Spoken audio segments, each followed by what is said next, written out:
Right now, Opo. I have a list of seafarers na nawawala. What happened to these? Anong status na po dito sa apat? Dapat yung mga barko ay ma-require na magkaroon ng CCTV. O may nagtulak ba o lumundag ng sarili lang? Meron dapat din tayong hotline para sa kanila na pwede tumawag sa husband ko o yung kamag-anak ko na nasa barko, nagreklamo na, ganito ganun, nagka-problema na. Is magsuot sila ng GPS, so wherever they are in the huge area of the ship, they can be tracked. Gusto nila makatawag at the only way na pakatawag sila is yung satellite phone. At inaabot sila ng ilang araw bago sila payagang makatawag kasi may favoritism.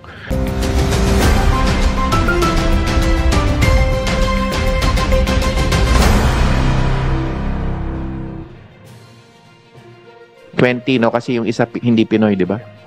20. So inaantabayanan pa natin yung siyam na makauwi. Ito po. Tama na, sir.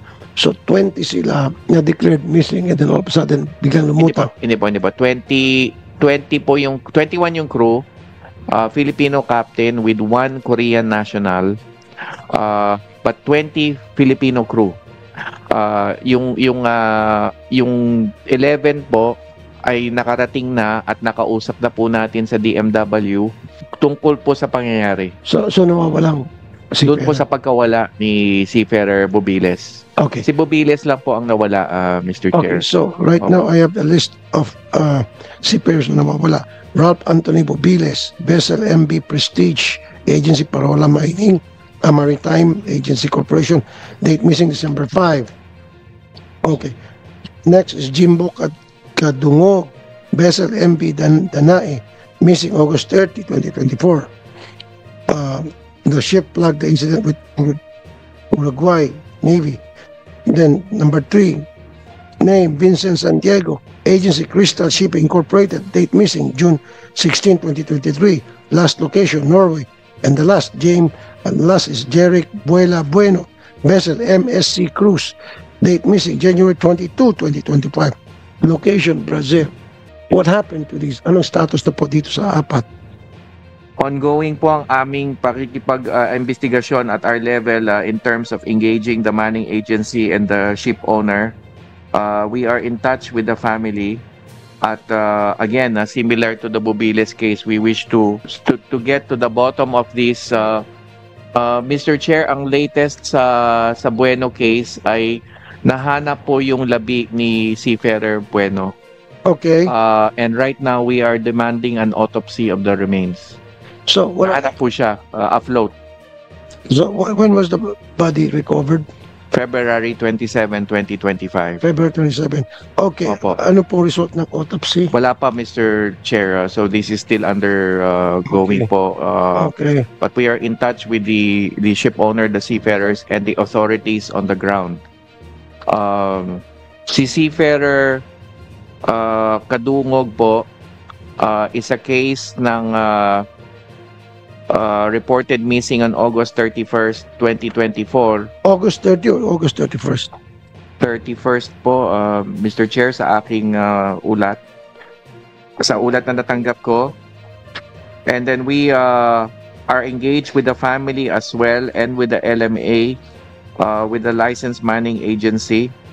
And that we are also engaged in terms of demanding a report from the flag state and from the ship owner in this regard.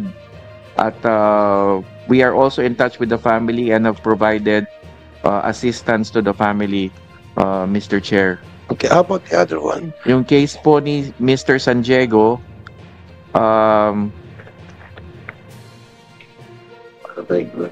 si Mr. San Diego naman po June 2023 and was reported missing.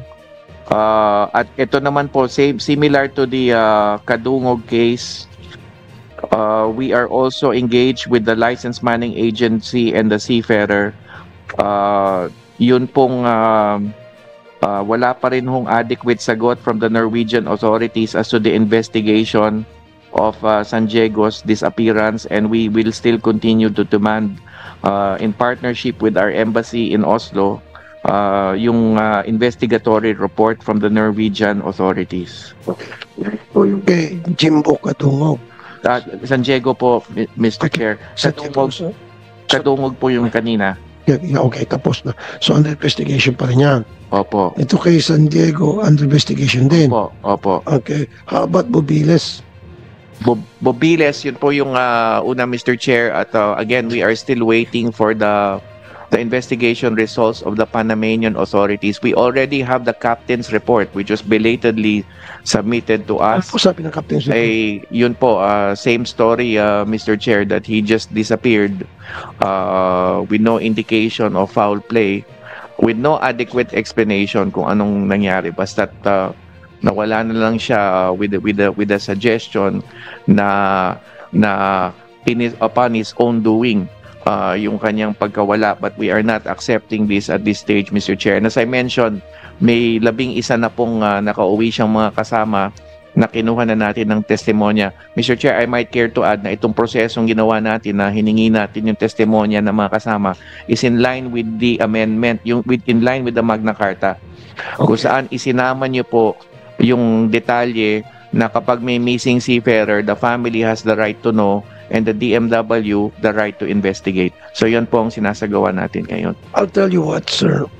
And I would like to attend this kung kailan yung susunod na SOLAS, International Convention on the Safety of Life at Sea.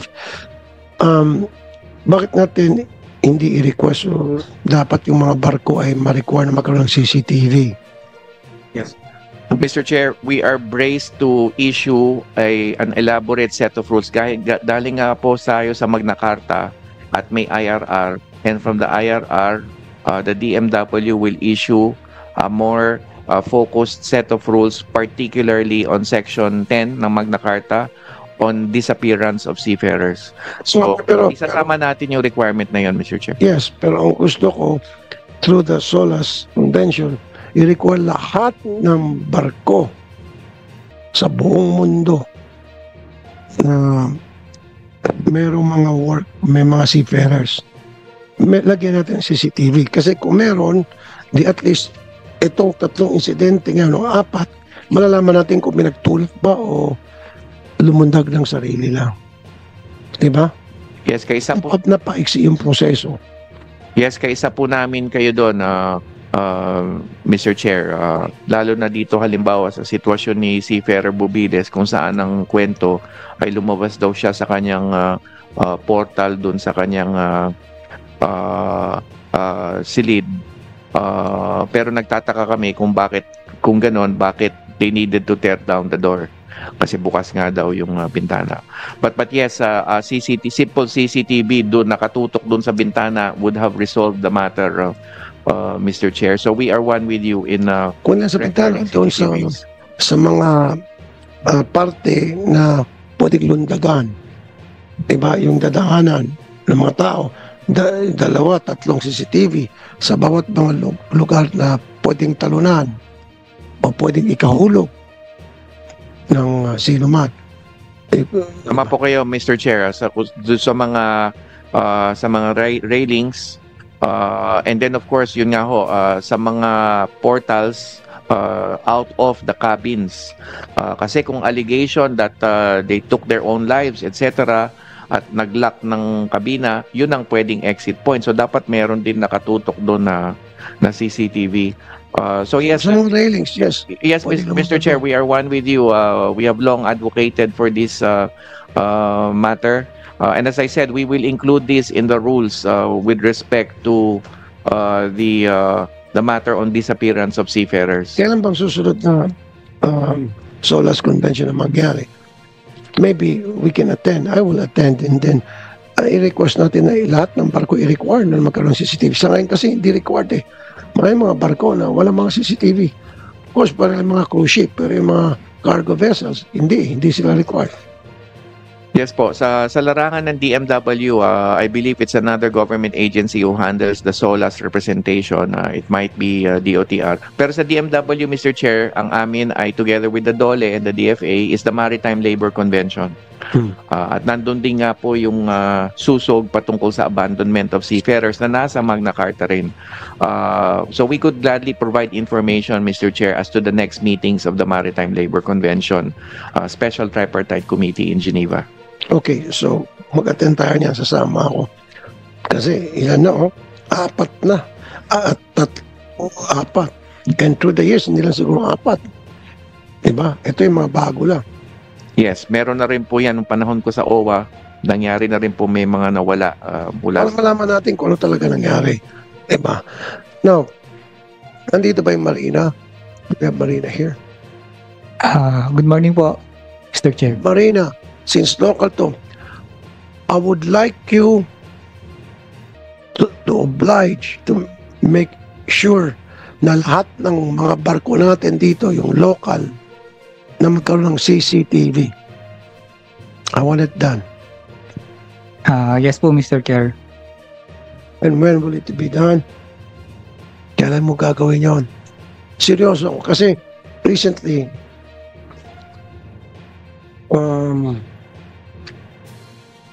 ito na ba yun? Sabi ba? January 29, buti na lang may witness. Si Jean Boy Malipuanan, lumundag. So kung wala, buti na lang at merong eyewitness. Kung walang eyewitness doon, lilitaw na baka may nagtulak sa kanya. Una pahaba yung proseso, mag-imbestiga yung Coast Guard, Navy, so maraming mga resources magagamit kasi mag-search and rescue operation. Dapat search and recovery na lang. Diba? So lahat ng barko, yung barko ng pag-aaral natin, kasi yung sa international, di natin kaya yon. May sarili silang batas doon. I-require mo lahat ng barko na maglagay ng CCTV.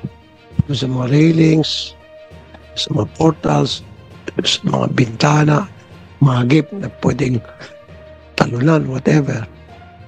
Nang sa gayon, paano kung may nangyari, pasahero man o tripulante, malalaman natin kung ano talaga itong nangyari. Can you do that? Yes, Mr. Chair, we will raise it to the management po for proper issuance of possible MC to require po CCTVs po sa mga vessels natin. Kasi cover yun sa Magna Carta. At least itong Magna Carta for seafarers, at least itong mga domestic, kayang-kaya natin yun, di ba? Control natin yun, Secretary Hans.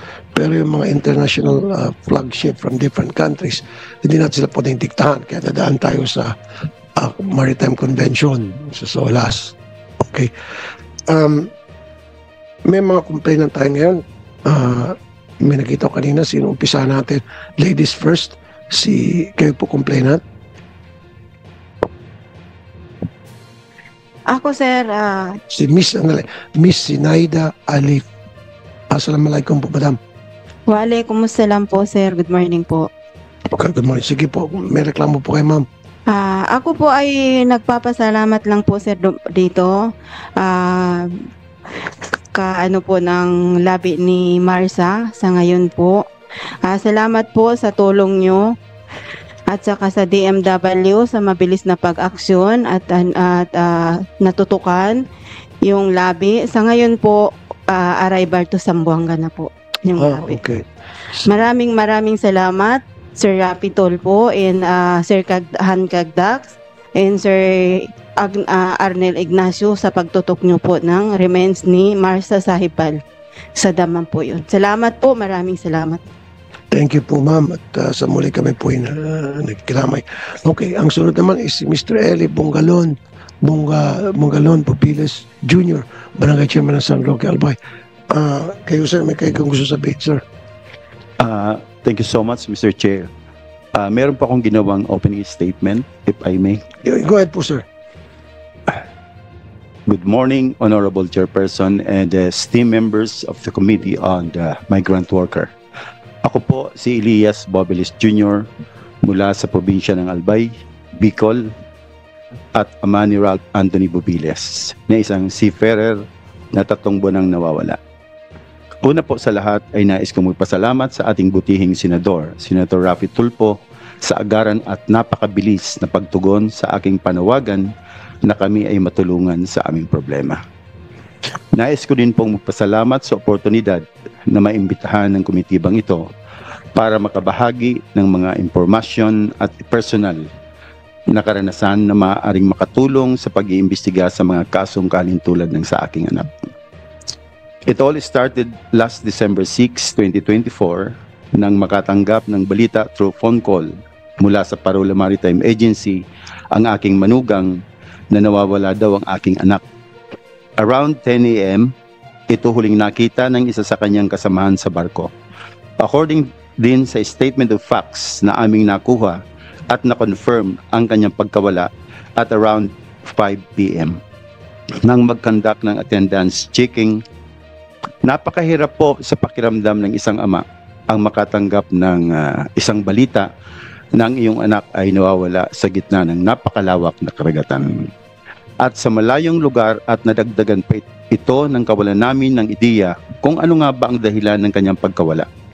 Dahil sa walang malinaw na investigation report na maibigay sa amin ang Parola Maritime Agency. Kung alam lang po ninyo ang hirap ng kalooban ng isang amang public servant na nakapagbigay tulong sa iba ngunit sa sarili kong anak ay walang magawa. Ang ngumiti, magpakita ng kakatagan at magpatuloy sa pang-araw-araw na gawain dahil kailangan. Sapagkat sa iyo umaasa ng lakas at pag-asa ang iyong pamilya at ang pamilya ng iyong anak na umasa na may bibigay ang ustisyang nararapat. Kaya lahat ng maaaring pwedeng gawin at lapitan para malaman namin ang totoong nangyari sa aking anak ay ginagawa ko para mabigyang kasagutan ang mga katanungan sa aming kaisipan. Nais po namin sa pamagitan ng imbestigasyon ng komite na ito ay makakuha kami ng mga sumusunod na impormasyon at dokumento na maaring makapagbigay linaw sa pagkawala ng aking anak. Number 1, kopya ng CCTV ng barko sa araw na sinasabing nawawala ang aking anak. Number 2, audio data recording ng barko. Number 3, kopya ng submitted report ng kapitan ng barko sa mga autoridad na nakasaad na may nawawala na crew sa barko sa bawat port. Number 4, kopya ng search and rescue team na magpapatunay na talagang may naganap na 72 hours search and rescue operation ang mga autoridad ayon sa kanilang sinabi sa amin. Number 5, kopya ng result ng investigasyon ng mga autoridad sa Baltimore Port at Brunswick Port ayon sa mga ipinangako sa amin ng mga opisyal ng Parola Maritime Agency na magkakaroon ng investigasyon ang mga autoridad pagdating sa mga nasabing port. Number 6, Port Agent Report, U.S. Custom and Border Protection. Nais din namin sa mamagitan ng paglalahad namin na ito ay mabigyang atensyon ng mga kinaukulan ang pagdaragdag ng mga safety measures na kailangan ipatupad ng mga may-ari ng barko at maging batayan din ng mga manning agency bago magpadala ng ating mga seafarers para masiguro ang safety ng ating mga seafarer habang nagtatrabaho sa barko. Dahil hindi biro ang kanilang mga trabaho at napakalaki ng mga karagatan at malaking hamon ito, at kung sakali may mga ganitong pangyayari hindi katulad ng mga nawawala by land, sa pamamagitan din ng pagdaragdag ng mga security and safety measures ay madali ang magiging investigasyon at agaran ang magiging aksyon. Kami din ay tumitindig dito hindi lamang para sa amin bagkos maging representative din ng iba pang kapamilya ng mga seafarers na nawawala. Pero walang malinaw na investigation report na inibigay ang manning agency na kahit papaano ay makakabawas ng aming mga nararamdaman na dalamhati at anxiety. Kung ano nga ba ang nangyari sa aming mga kafamilya. Kung sana ay mayroon nakapalibot na CCTV ang mga barko, ay madaling matukoy agad kung may mga ganitong pangyayari at kung may mga tracking device sana na nakakabit sa mga crew ng barko. Habang sila ay nakasampa sa barko ay isang malaking tulong sana para madali ang paghanap sa kanila. Magsilbing aral din sana itong pangyayaring ito sa mga kinaukulan na mas paigtingin at palawakin pa ang pag-implement ng mga policies and guidelines para masiguro ang kapakanan at seguridad ng ating mga seafarer. Dahil above all else, ang buhay po ng tao ang dapat prioridad ng may-ari ng barko at manning agency. Because without brave seafarers, hindi magiging matagumpay ang inyong mga negosyo, kaya marapat lamang na maibigay ang kinakailangang protection para sa kanila. Sa muli po, maraming salamat sa pribilehiyong ito na mapakinggan at makapagbigay ng impormasyon sa committee ito. At nais ko din pong gamitin ang pagkakataon na ito magpasalamat sa mga tao at ahensya ng gobyerno na tumutulong para mapabilis ang paglutas ng kaso sa pagkawala ng aking anak. Our very energetic DMW Secretary Hans Kakdak, DMW Regional Director Attorney Jenny Lasina and Antony Francis Bagay, OWA Administrator Sir Arnel Ignacio, at sa lahat ng staff ng ARTIA, lalong-lalo na at higit sa lahat kay Senator Raffy Tulfo. Naway po huwag kayong magsasawa sa investigasyon na ito, na kami ay inyong matulungan para sa agarang ikalulutas ni Ralph.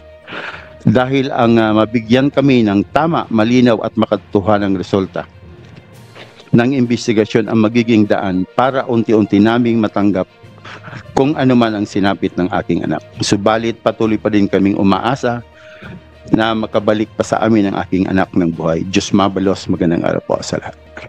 Thank you, Barangay Chairman San Roque Albay. Eli Bongalon Bobiles Jr., sir. Paulit-ulit na banggit nga ni Chairman Bobiles yung CCTV.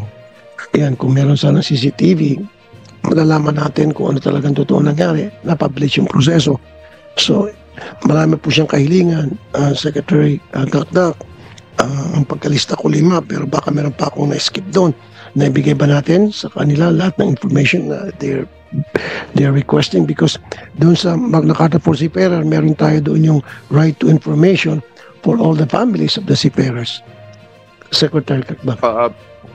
Sa pagkakaalam ko, nabigay naman po, except ang hindi ko lang alam kung ganap yung sa aspeto ng CCTV. Alam ko may mga litrato o at some an audio recording given to the family. Ang tanong na lang po siguro kung sapat ito o ganap ito ang binigay na materials kay Chairman Eli. Pero meron po nabigay pati yung report nung kapitan. I hope you have received, as far as I know, you had received the captain's report, although sabi ko nga kanina, Chair, medyo we received it belatedly. But yes, we have furnished the requirements. It's just a question of whether sapat ba ho yun sa pananaw ng ating barangay chair, Mr. Chair. Rising mental disorder cases among Filipino seafarers between 2018 and 2022. 189 Filipino seafarers were diagnosed with mental disorders. The number of cases increased each year. So, sa mga barko ba, meron tayong mga clinic doon, may mga psychologists, psychiatrists na pwedeng lapitan ng mga seafarer, na pwede silang tumulong doon habang sila nasa laot. Pwede bang makikita yung mga sign nila on a regular basis? Dapat kinakausap sila. Ginagawa po ba yan? In terms of yung sa on-board po, hindi ko po alam kung may nakatalagang psychologist doon on board kasi meron mga manning levels yan under international standards. Pero sa gana ng OWA, halimbawa, at ang Department of Migrant Workers, meron tayong mental health helplines. Siguro it's just a matter of disseminating the information kung paano mapaabot yung DMW and OWA mental health helplines po. So meron po tayong mental health helplines Mr. Chair na pwedeng tawagan o sulatan. Pero doon po sa onboard, sa pagkakaalam ko po, walang required psychologist onboard sa mga barko, Mr. Chair. Pero doon sa Magna Carta for Seafarer, meron yung access to mental services. So it's just a matter of maybe, do we have to go to SOLAS again, Maritime Convention, para obligan itong mga may-ari ng barko na foreign vessels na maglagay ng psychologist o psychiatrist o kung tawagin shrink na para mag-intervene. Kasi I'll tell you, matagal sila sa barko, months ang pinag-usapan natin, and then bibira sila makatawag sa kanilang pamilya sa Pilipinas. kung makatawag mo sila and then all of a sudden makarinig sila masamang balita, yung anak nila naging parawala na, o yung kanilang misis, o yung kanilang mahal sa buhay, may mga magagandang pangyari, and then plus yung weather condition, pag samasamahin mo yan, nagkakaroon nga ng problema sa mental situation niya. So dapat i-require natin na sa lahat ng barko, meron mga psychologist, psychiatrist na pwede ng takbuhan para magbigay sa kanilang konting guidance. Mr. Chair, sa pagkakaalam ko po, yung manning levels is based on an international shipping standard, seafaring standard. So halimbawa po, sa deck and engine na bahagi ng isang barko, may required bilang, number of people sa deck and engine section. Required po yan, yung tinatawag na manning levels. It's also in the convention. At yan po ang ini-inspect ng mga port state inspectors all around the world. Whether kompleto yung manning levels as listed in the complement ng isang barko. Ano yung manning levels na sinasabi niyo po? Yung bilang po ng tao. Manning meaning yung ilang tao po. No, what I meant, on board. ang ibig sabihin po na dapat meron pong isang clinic o facility doon sa barko na merong psychologist o psychiatrist. Yes. Mr. Chair, ang tinutumbo ko po ay wala po doon strictly sa manning level yung dapat na may presensya ng psychologist o somebody who has an expertise in mental health o mental wellness ng mga seafarers. So pwede po natin naman isangguni ito, although may provisions on occupational safety and health ang Maritime Labor Convention, pwede naman po tayong magmungkahi ng detalye na dapat merong mental health or mental wellness expert on board. Yes. Who can help or an advisor, a mental health advisor or an expert. Kumbaga kung may safety expert, meron ding mental health expert na may kasanayan. Parang shrink nga po on board na kung may problema, siya ang parang lalapitan. Yes. ng mga tao. Or madidetect agad na Yes okay, po. itong isang seafarer medyo nagkakaproblema nito. Yes and then po. every now and then dapat ini-inform yung DMW tungkol sa status ng isang seafarer natin habang nasa laot siya. Especially pag nalaman natin na may problema na pala siyang dinadaing, may problema sa kanyang pamilya di sa Pilipinas, agad-agad tatawagan natin yung Yes. yung facility, Yes, health Mr. facility doon at sabihin natin pwede ba pakabantay-bantayan yung seafarer namin niya, may Yes. nagkakaproblema na. Yes, Mr. Chair. We could very well recommend that, Mr. Chair. Kasi sa ngayon po, external. So halimbawa nga po, the DMW and OWA mental health helplines are available. Meron ding NGO na tinatawag na Stella Maris. May sarili rin silang mental health helpline. So external. Pero tama po kayo, meron isa din na kumbaga parang eksperto doon, isang tao na malalapitan kapag merong mental health advice na kailangan yung mga, hindi kailangan siya psychologist pero meron siyang training na pwedeng i-facilitate kung may problema at i-refer sa ibang helpline o sa labas ng barko, tawagan o video call o ano paman kung anong kakailangan. So we fully agree with you, Mr. Chair, and we could very well recommend this as well at the international level. But as it is, just to assure the committee, your office, Mr. Chair, na already at DMW at OWA, merong kaming mental health helplines na pwedeng further promote at malaman ng mga seafarers na kung saan pwede silang tumakbo at sumangguni, tumawag at mag-email para i-express yung ano man ang gusto nilang sabihin. Yes, 24/7. At dapat yung mga barkong yon, meron silang mga, maski na hindi reseta, in fact, meron yung over-the-counter na mga mabibili na para pang-clear lang ang tanggal yung anxiety, pampakalma, di ba? Yung mga tawag ito, mga herbal nga lang, nakakatulong ngayon. So, do we have that? Mr. Chair, Supplement kung tawagin. May mga food supplements na nakakatanggal ng meron naman pong medical facilities on board. That is also a requirement under the convention. Ang hindi ko lang po sigurado if it goes so far as to have these particular types of medicines on mental Dapat wellness. maglagay kayo. Hindi ako nag-recommend. Baka sabihin, nagbibenta na ako rito ng mga food supplements. May mga food supplements na effective naman. May nakakausap ako mga tao na FDA approved. Pag ininom mo, kakalma ka, mababawasan yung anxiety mo. Dapat, pwede ipabaon yun sa mga seafarers natin. Kung halimbawa wala sa mga clinic, ng mga barko ngayon, na international. So, ipabaon siguro sa mga seafarers. Ay, kung in that context po, Mr. Chair, pwede na at our Mga level. vitamins para i-require sa kanila. O, Pwede- pwede umakyat. Ito ha, magbaon ka muna itong Opo. food supplement. Para, wag kayo tumatawag kay Miss- ma'am. Am I funny? Mr. Chair, in that context, we can very well do that. DMW unilaterally can already dialogue with the licensed mining agencies and seek or require some form of medication na pwedeng ipabaon sa mga seafarers nila or group of seafarers bago pa man umalis. So we can do that Yung mga ourselves. antidepressant na over-the-counter Yeah. meron eh. Yes po.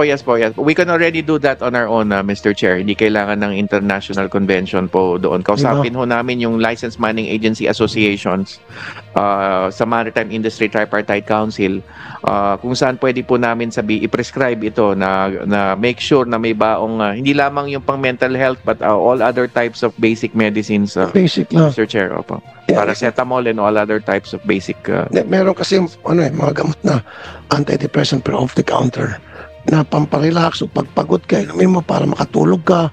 Pwede yun, FDA. Yes, Mr. Chair. And of course, isa pa naisip ko, we could very well seek the advice of the DOH in a SecEd kung ano yung nararapat kasi some of them might be prescription-based.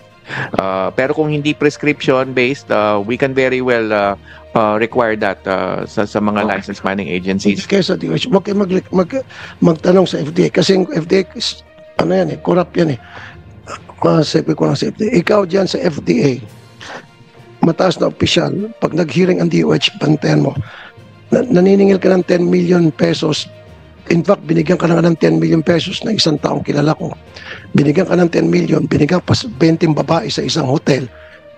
And yet, gusto mo pa ipasara yung isang pharmaceutical company. Pantay ka, pagdating ng hearing sa DOH, expose kong pangalan mo. Watch me. Napakurap mo. Sana matanggal ka bago dumating ang hearing ng DOH. Dahil kapag hindi ka matanggal, mapapahiya ka. Anyway, so yun lang. Tanong ka, wag lang sa FDA kasi isang mataas na po sa FDA, napakakurap eh. Babaero na kurap pa. 20 babae binigay sa iyo. Sasabihin ko pa pangalan ng hotel.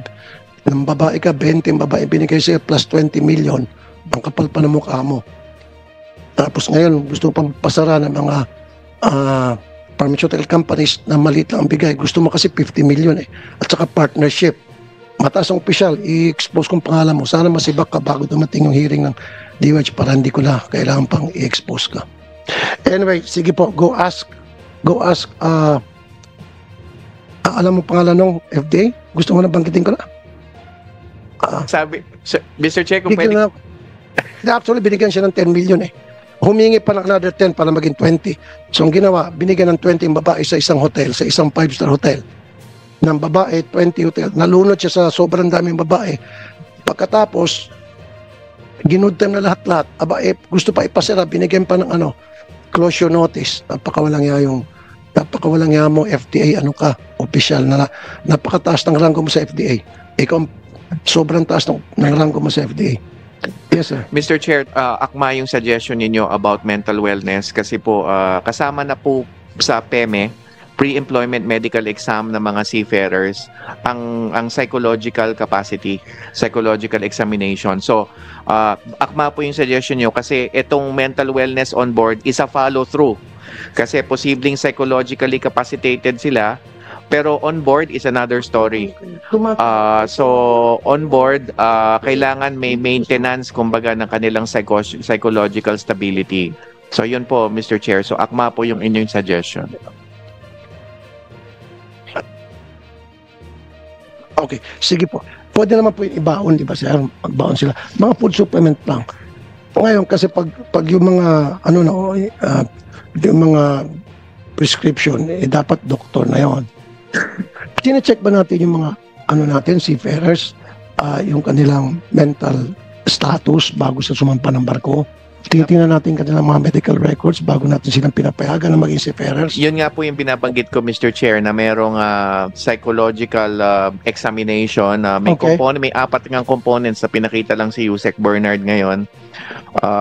If I may Yung mga psychological examination ng mga seafarers before they go on board. So sinasabi ko po kanina, Mr. Chair, na akma yung suggestion nyo kasi maaring psychologically capacitated sila going on board. But to maintain that is another story dahil syempre napapalaot na sila. So yun po, ipa-follow through natin yan with the medication. We can discuss this with the industry kung ano ang posibleng baon na gamot ng bawat seafarer. And then with somebody who is trained to be a counselor, so to speak, a psychosocial counselor on board sa mga seafarers. Hindi kailangang professional, but at least somebody who could stabilize the situation at ma-refer yung ating kababayan to professional help. Okay, dapat doon sa mga pamilya na iwan dito sa Pilipinas, meron dapat din tayong hotline para sa kanila na pwede tumawag. Husband ko, yung kamag-anak ko na nasa barko, nagreklamo na, ganito ganun, nagka-problema na, tulong sir. So, the DMW should intervene right away. Yes. Yan po yung... Tawagan yung kapitan ng barko, yung may-ari ng barko, para sa babantayan siya o sa susunod na pagdadaungan ng barko, kailangan niya magpa-check up. Or, yes po. Mr. Chair, yes po, meron po talaga, yan po yung tried and tested 1348 ni Admin Arnel. It is a joint hotline. He shares that hotline. It's an OWA hotline that is shared with us. So meron po talagang hotline naman ng mga marino, seafarers, and perhaps we could further enhance promotion of it kung saan pwede silang humingi ng saklolo, yung 1348 po natin. Administrator Arnel Ignacio, ano yung 1438 para sa mga seafarers? Can you explain? Opo, yan din po yung inyong sinubukan noon. Ayan din. Yan po, oo. Yan o, ginagarantihan namin na may sasagot dyan. Depende na, ang po problemahin na lang namin kung naasan silang area, but we are continuously working with the PLDT to address some of those glitches. Meron lang po kaming, and the Seafarers Hub. Dahil nagtayo ho kami ng Seafarers Hub, dyan ho, pwede na silang, yan ho yung tambayan nila na libre dyan sa UN Avenue, Corner Mabini. So any problems, we can talk about it there. Exclusively yan para sa mga OFW, especially the seafarers. Meron lang ho kaming humble suggestion aside from the CCTV. Since napakarami naman po nating advancement in technology, sa mga kotse nga, we can track them through the GPS system. Okay. It may be smart suggestion ng ating mga seafarers, at least magsuot sila ng GPS. So wherever they are in the huge area of the ship, they can be tracked. Okay. So kung meron ho silang suot-suot nun, pati ho yung maghahanap, napakadali. That's a smart idea. Kasi Google lang ho natin, makikita na natin nasan sila. As long as they don't remove Yun nga lang, kung yung OFW, yung seafarer, tatanggalin niya for whatever reason at hindi ginawa siya. Baka yun po ang pwede nating mabigyan sila At ng then, pag-isipan din natin, kailan talaga CCTV pa. Pero magandang suggestion. Karagdagan Kasi lang mamaya, naman po. pag tinanggal ng seafarer, tapos yung pala, may problema siya sa mental health, lumundag, iisipin pa natin, baka yung gusto mong gumawa ng foul play, tinanggal, tapos tinulak siya. At least po, malalaman natin o bakit tinanggal. Di ba? Para... di ba? Pero ang pinakamaganda, yung CCTV. Yeah, aside from the CCTV, Mr. Para sa akin, CCTVs, wala nang mas gaganda pa yan. We've already, a few hearings ago, we mentioned that already. Kaya lang, karagdagan lang po para kung sakasakali man, tinulak, malalaman natin kagad kung nasan siya. Sa kanyang reklamo din, yung sa pagtawag, Secretary Kakdak, pila-pila, yung iba, inaabot na ilang araw bago sila makatawag kasi, diba, kailangan gagamitin nila dahil pag sa laot, hindi naman umubre yung mga cellphone nila. So pupunta sila sa kapitan ng barko o meron yung ginagamit na satellite phone at sa satellite phone, pila-pila at naka-schedule yan. Pag may problema na tapos may favoritism pa, pag mga Pilipino, hindi masyado paborito ata ng kapitan ng barko na foreigner, pinapaboran yung ibang lahi. So inaabot ng ilang araw bako makatawag sa Pilipinas through the satellite phone ng kapitan barko, yung kababayan natin. Nagkakaroon ng anxiety na siya hanggang sa pwede mauwi sa depression yun. That is something dapat the manning agency and the DMW and the OWA makipag-ugnayan doon sa may-ari ng barko. Yes, Mr. Chair. Bukod sa 1348 hotline, meron din tayo mga emails kung saan pwede sila sumulat. And indeed, we have received some emails already from seafarers themselves. In fact, speaking of yung recent Red Sea crisis natin, Mr. Chair, some of the Red Sea crisis situations, nalaman po natin because nakapag-communicate through email yung mga tripulante natin na meron na in danger sila. So, that is Pero paano yung mga walang email? that is another mode of communication. Meron po yan sila on board, Mr. Chair. Everybody has access to a laptop or a computer on board. May email facility po on board. Meron Okay. usually Wi-Fi or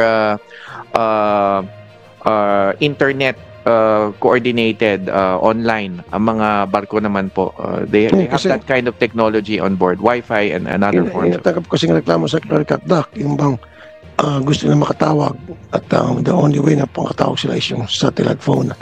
At inaabot sila ng ilang araw bago sila payagang makatawag kasi may favoritism yung ibang lahing kapitan. So that's something that we have to look into. Iba kasi yung email, iba yung nakakausap mismo ng seafarer na malungkot na Yes, ilang yes, Mr. buwan sa laut. Marinig yung boses Sige po, ng Mr. Chair.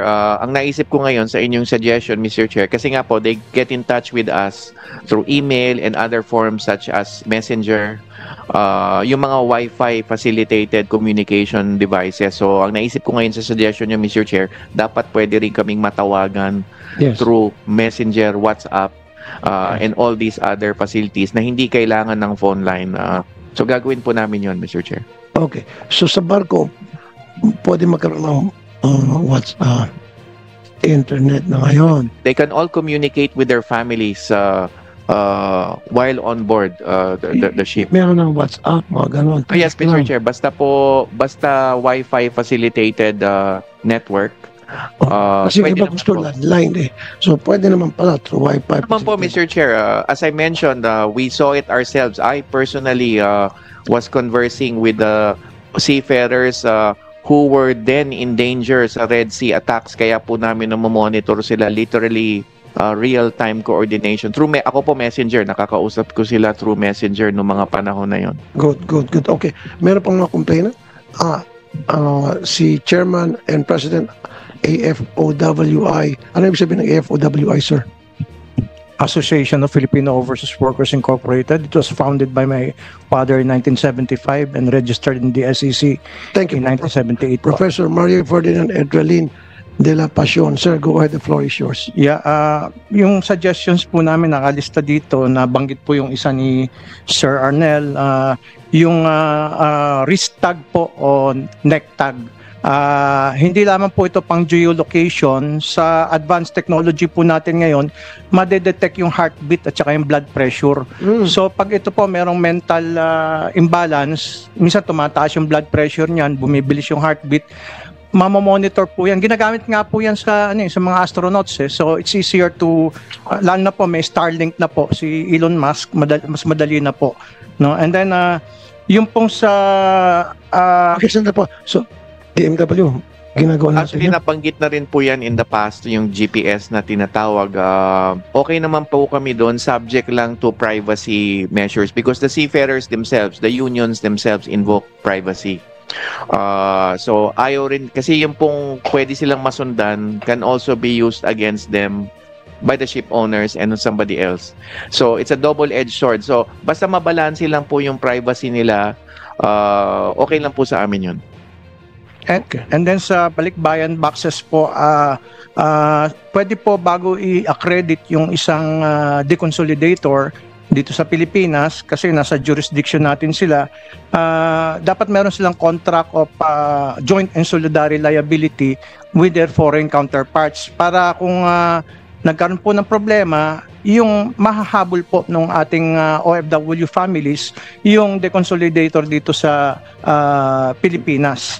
And then number 3 po, kaya po minsan nagkakaroon ng problema sa pag-iisip yung ating mga OFWs, hindi lamang po mga seafarers, dahil yung mga anak po nila minsan lululong sa pinagbabawal na gamot o sa gaming o sa sugal.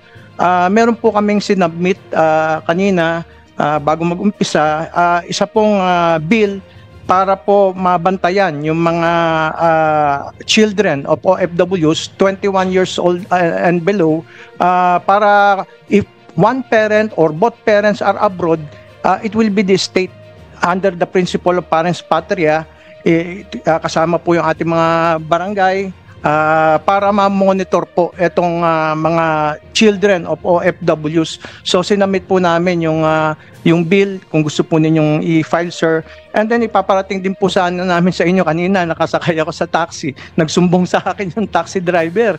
Abay, kinuha daw sila service, ayaw silang papasukin dun sa airport, samantalang kinuha na yung service nila ng OFW. At yung isang OFW daw nakapagkwento sa kanya, malapit lang yung pinuntahan, siningil ng 4,000. So parang may violation po yata dito. And then sa limited po yung staff ng ating mga tao sa ibang bansa, kasi meron pong limit nga po yan sa mga embassy, sa mga consulate, sa mga migrant workers office. We humbly suggest po yung remote staff. Pwede po yung tao natin dito sa Pilipinas haharap through modern computer technology. Ang kaharap ng OFW halimbawa sa Dubai isang computer screen, no, makikita niya yung kausap niya. Pero actually yung kausap niya na personnel ng Republic of the Philippines ay nandito sa Pilipinas. So madadagdagan po yung ating mga tao doon without necessarily nagdadagdag tayo ng physical na tao. Ngayon sa CCTV din po makikita natin kung meron mga masusungit na mga hindi naman natin sinasabi na ito laging nangyayari. Siguro minsan mainit din ang ulo, may sakit, may nararamdaman.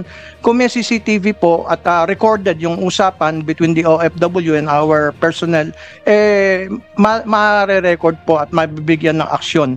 And then napansin po namin sa list of requirements sa website, minsan hindi po kompleto. No? Sir, malay pa magsasalita. Pwede ba tapusin nyo? Opo, malapit na po.